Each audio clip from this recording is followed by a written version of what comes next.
Push that rock with Simpson Math. Let's talk about functions that map real numbers to real numbers, and let's worry about their domain.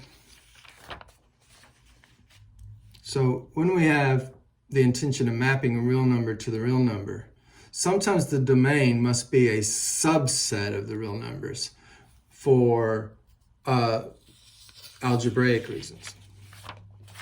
Like for instance here, if we're trying to map real numbers to real numbers, if our target is the real numbers, then we cannot allow any negatives under here. So that means that x squared minus x minus 6 must be greater than 0. Now, algebra with inequalities and especially exponents gets tricky. So what I like to do is just deal with this. We know a lot about this.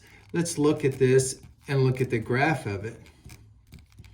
This is quadratic. We should be able to factor it. If not, we can set it equal to 0 and use the quadratic formula to find its roots where it equals 0. Of course, we really want to know where it's greater than 0, but I'm just trying to get a picture of its graph right now. So I'm going to factor it. That's going to be x minus 3 and x plus 2 because we need negative 3 times 2 to get negative 6, but we need a negative here. And so the roots are 3 and negative 2. So I'm going to graph it, just kind of not too haphazardly, but not spend a lot of time on it either. So there's a root at 3 and a root at negative 2. And of course, we know that the vertex is somewhere in the dead middle of these two. So if I go over 2 units and then go over 2 units, it must be somewhere when x is a half. So somewhere right in here is an axis of symmetry, and there's a vertex somewhere on it. And it looks something like this, because the leading coefficient is positive. We know it rises over here and in degrees even, so it has the same behavior, and it's symmetrical, so it doesn't really have that. But anyway, it looks something like this, and this helps us solve this. We want to know, when will this x squared minus x minus 6 be greater than 0? Well, that's clearly happening out here.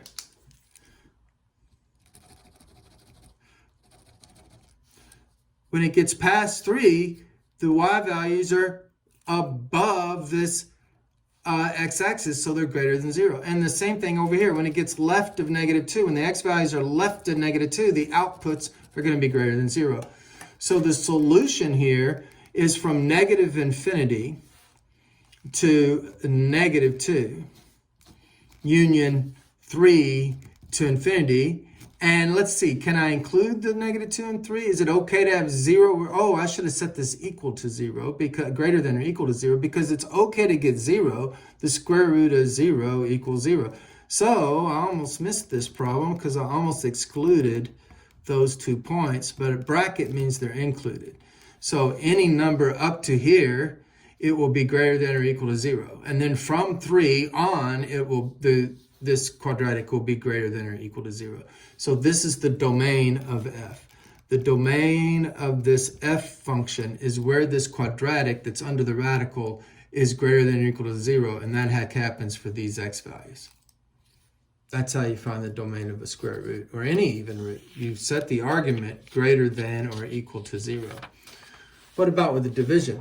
Oh, well, we know by now that you cannot divide by 0. So we're going to factor this to difference of squares rule.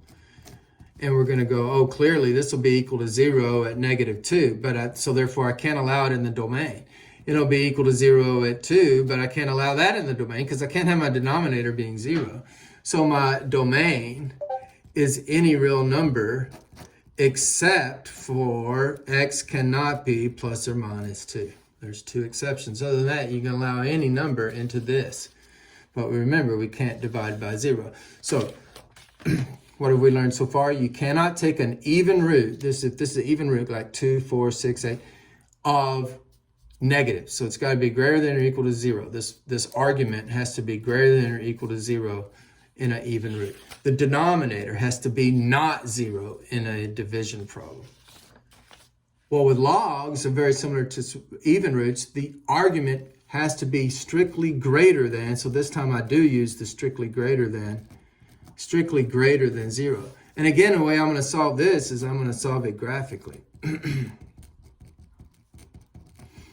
I'll factor out the greatest common factor first. That'll give me x squared plus 4x plus 3. Let's see, will that factor? X plus 1 times x plus 3. 1 times 3 is 3, and then you add 3 and 1, I get the 4 there. And so the roots are x equals 0, x equals -1, and x equals -3. So we'll graph that. -1, -3, and 0, there are roots. The leading coefficient is positive, so it rises over here. The degree is odd, so it falls over here. There were no double multiplicities, so I do not ever bounce off the x-axis. I cut and cut. But you got to turn around somewhere. So the graph looks something like this, and we need to know where it's greater than 0. Well, it's greater than 0 in between here. See, it's above the x-axis. The graph is above the x-axis in between here. So our domain of our y function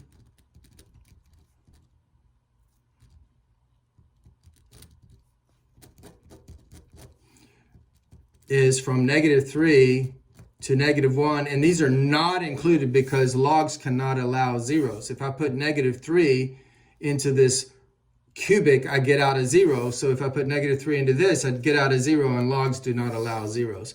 So -3 is not allowed, but any number in between is allowed. And then any number after 0, so 0 to infinity, because after 0, this cubic polynomial is clearly always going to be positive, which means this argument would always be positive, and we can log any positive number. So there's the domain of that log function. And I think that was my last example. So math made simple. Simpson math.